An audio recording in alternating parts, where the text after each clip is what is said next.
The acrid smell of burning metal claws at my throat, each breath a fresh assault. Twisted steel and shattered glass cage me, a mangled tomb against the vibrant green tapestry blurring outside. My legs are numb, a phantom weight anchored somewhere beneath the wreckage. Above, the sky bleeds a bruised purple, a silent testament to the violent ballet that just unfolded. Panic, cold and sharp, threatens to overwhelm, but I cling to the frayed edge of consciousness, battling the encroaching darkness. Somewhere, a warning light flickers, a malevolent firefly dancing in the periphery of my vision. It pulses with a mocking rhythm, a countdown to oblivion. I can taste blood, metallic and bitter, coating my tongue. This isn't how it ends. It can't be. The helicopter groans, a wounded beast shuddering its last. Each creak and groan echoes the pain throbbing in my skull, a relentless drumbeat urging me to surrender. But surrender isn't an option, not yet. My fingers twitch, searching for purchase, for something solid amidst the chaos. The control panel, once a familiar landscape of buttons and switches, is now a mangled mess of wires and sparks. I can feel the heat radiating from the ruptured fuel lines, a promise of fiery annihilation. Time is a luxury I can't afford, yet it stretches, elastic and agonizing, as I fight to regain control, to find a way out of this metallic coffin. The world swims in and out of focus. Faces flash before my eyes, my crew, their laughter echoing in the static of my memory. Then, her face, bathed in the golden light of a setting sun, her smile the anchor that has always held me steady. That smile. I have to see that smile again. The thought, a fragile beacon, cuts through the fog of pain and fear. It's a promise, a vow whispered into the wreckage. I will survive, for her. The scent of jasmine hangs heavy in the air, a stark contrast to the metallic tang of blood and burning fuel. It's a memory, sharp and clear, of a summer evening long ago. I'm 10 years old, perched precariously on the limb of an ancient oak tree in her garden. She's below, her laughter like wind chimes as she tends to her roses, her hands gentle and knowing. I remember feeling invincible up there, king of my own little world. She called me her little monkey, always climbing, always exploring. That oak tree was our sanctuary. We spent hours there, lost in stories and dreams. She taught me about the constellations, about the whispering secrets of the wind, about the quiet strength of the earth. She wasn't just my grandmother, she was my confidant, my teacher, my guiding star. Her eyes, the color of warm honey, always held a depth of understanding that calmed my restless spirit. It was in that garden, beneath that ancient oak, that I learned to love the world, to appreciate the beauty and wonder that existed even in the smallest of things. I remember the day I told her I wanted to be a pilot. She didn't try to dissuade me, didn't warn me about the dangers. Instead, she simply looked at me, her eyes filled with pride, and said, "Then fly high, my little monkey. Fly high and never forget who you are." Her unwavering belief in me fueled my ambition, gave me the courage to chase my dreams, no matter how audacious they seemed. It was her voice, her love, that carried me through the grueling training, through the countless hours of studying and practice. Her hands, gnarled and strong from years of gardening, were always there to offer comfort, to soothe my worries. I remember the feel of them on my forehead when I was sick, her humming a lullaby that chased away the feverish nightmares. Those hands, those loving hands, were my safe harbor, my constant in a world that often felt chaotic and unpredictable. And it was those hands that placed the silver wings on my chest the day I graduated flight school, her eyes shimmering with unshed tears of pride. Those wings, a symbol of my accomplishment, were a gift from her, a testament to her unwavering faith in me. Now, trapped in this mangled wreckage, the memory of her hands, of her love, is all I have left. It's a lifeline, a thread of hope in the darkness. I close my eyes, and I can almost feel her presence, her gentle touch, urging me to fight, to survive. I can almost hear her voice, whispering, "Fly high, my little monkey, fly high." And I know, with a certainty that transcends the pain and the fear, that I will. I have to, for her. The world tilted again, violently this time. Not the gentle sway of turbulence, but a sickening lurch that ripped the breath from my lungs. Warning lights blazed, a chaotic disco of impending doom. The alarms, previously a background drone, now screamed a deafening chorus of failure. I wrestled with the controls, the hydraulics groaning in protest, unresponsive. "Mayday, Mayday, this is Viper 19er, we're going down. Repeat, we're going down." My voice, tight with adrenaline, cracked over the comms. I spared a glance at Reyes, his face a mask of grim determination as he fought to stabilize the gunnery systems. He caught my eye, a flicker of understanding passing between us, a silent acknowledgement of the inevitable. Then, the ground rushed up to meet us. The impact was a cacophony of tearing metal, shattering glass, and the sickening crunch of bone. Pain exploded in my leg, a white-hot agony that threatened to consume me. Blackness clawed at the edges of my vision. I fought to stay conscious, clinging to the thin thread of awareness. The smell of burning fuel filled the air, acrid and choking. I could hear Reyes groaning beside me, but his words were lost in the ringing in my ears. "Reyes, Reyes, can you hear me?" I croaked, my throat raw. No response. Panic clawed at my chest. I had to get out. We had to get out. I fumbled for my harness release, my fingers clumsy and unresponsive. Finally, with a desperate tug, it gave way. I lurched towards Reyes, reaching for him, but the mangled wreckage pinned him in place. "Reyes! Damn it, Reyes!" I screamed, my voice hoarse with desperation.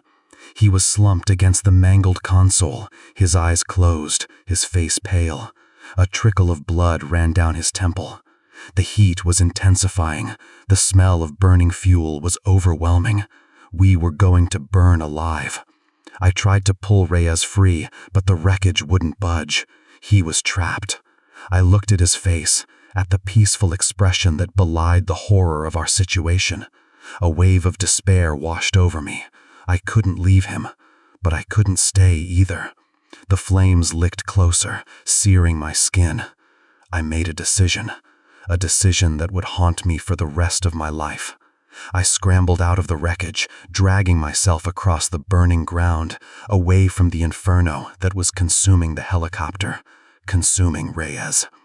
As I crawled away, I heard a final agonizing groan from within the burning wreckage. Then, silence. Only the crackling of the flames remained. I lay there, on the scorched earth, watching the helicopter burn, watching my friend die. And I did nothing. The ringing in my ears is constant now, a high-pitched whine that never ceases, a permanent reminder of the screams of the dying machine and the silence that followed. I see the flames every time I close my eyes, feel the heat on my skin, smell the burning fuel. The nightmares are relentless, a nightly replay of the crash, of Reyes's face, of my own cowardice. They tell me I'm lucky to be alive. They tell me I did everything I could. They tell me it wasn't my fault. But they weren't there. They didn't see the look on Reyes's face. They didn't feel the heat of the flames. They didn't hear his final groan. I walk through the days like a ghost, detached from the world around me. I go through the motions, attend the therapy sessions, take the medication, but nothing helps. The guilt gnaws at me, a constant, unrelenting pain. I see Reyes in every crowd, in every face. I hear his voice in the wind. My leg still aches, a dull, throbbing reminder of the physical pain I endured. But the emotional pain is far worse. It's a wound that will never heal, a scar that I will carry with me for the rest of my days. I tried to go back to flying. They cleared me, physically, said I was fit for duty. But the moment I strapped myself into the cockpit, the panic seized me. The memories flooded back, overwhelming me. The sounds, the smells, the feeling of helplessness. I couldn't breathe. I couldn't see. I couldn't fly. I resigned. Now, I spend my days wandering aimlessly, lost in my own thoughts. I avoid crowds, avoid loud noises, avoid anything that might trigger a memory. I drink too much, sleep too little, and I wait. I wait for the nightmares to end. I wait for the guilt to subside. I wait for the day when I can finally forgive myself. But I know that day will never come. The silence is the worst. The silence. The surface of the lake shimmered, a deceptive mirror reflecting a cloudless sky. I floated, suspended between worlds, the biting cold a distant hum beneath the roaring fire in my soul. The pain was a known entity now, a constant companion I'd learned to navigate, to compartmentalize. But the silence was new. It pressed in, amplified by the absence of the helicopter's scream, the radio's chatter, the comforting chaos of battle.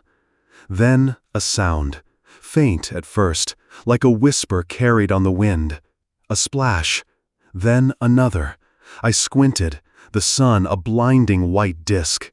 Shapes emerged from the tree line, dark figures against the light. Soldiers, but not ours. Their uniforms, the way they moved, I knew. Panic, a cold fist, squeezed my heart. I was vulnerable, exposed. I tried to move, to reach for the flare gun still strapped to my leg, but my limbs were leaden, unresponsive. They were getting closer, their faces now visible, hard and set with purpose. One of them broke away from the group, wading into the shallows. He stopped a few feet from me, his eyes scanning my face, his weapon raised. I closed my eyes, bracing for the inevitable. I had fought, I had survived, but here, in this tranquil lake, my journey would end. But the shot never came. Instead, a voice, rough but laced with surprise. "He's alive." Another soldier approached, kneeling beside the first. He reached out, his hand hovering over my chest. I flinched, expecting pain, but his touch was gentle. He checked my pulse, then looked at his comrade, a question in his eyes. They spoke in rapid, guttural bursts, a language I didn't understand. But the tone, it wasn't hostile. Confused, perhaps? Even concerned? Then the second soldier spoke, this time in broken English, his voice hesitant. "American pilot?" I managed a weak nod, the effort sending a jolt of pain through my body. He exchanged another glance with his comrade, then turned back to me. "We help." I stared at him, disbelief warring with a flicker of hope. These were the enemy, the people I had been trained to fight, to kill. And yet, they were offering aid? They carefully pulled me from the water, their movements surprisingly gentle. They fashioned a makeshift stretcher from branches and their jackets and carried me towards the tree line.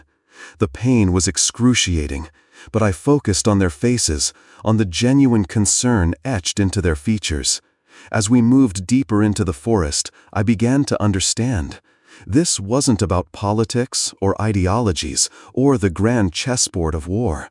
It was about humanity, about one human being helping another, regardless of their uniform or their allegiance.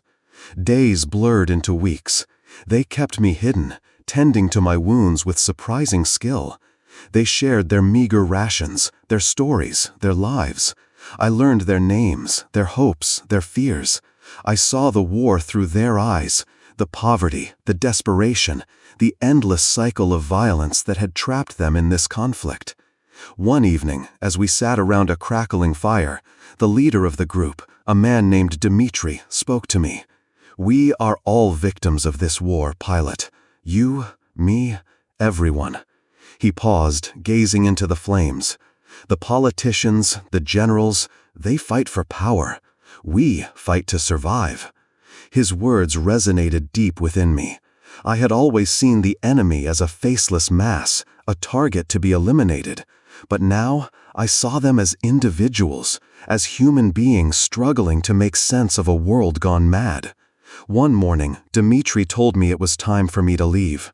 He had arranged for me to be smuggled across the border, to a safe house where I could contact my own forces. As I prepared to depart, I looked at Dmitri, at the faces of the men who had saved my life. I didn't know what to say, how to express the gratitude that filled my heart. Dmitri simply smiled, a sad, knowing smile. Go home, pilot. Live a good life. And remember, we are all just trying to survive. Weeks later, after countless debriefings and medical evaluations, I was back home, back in the familiar comfort of my own world. But I was no longer the same man. The war had changed me. The crash had broken me, and the kindness of my enemies had rebuilt me.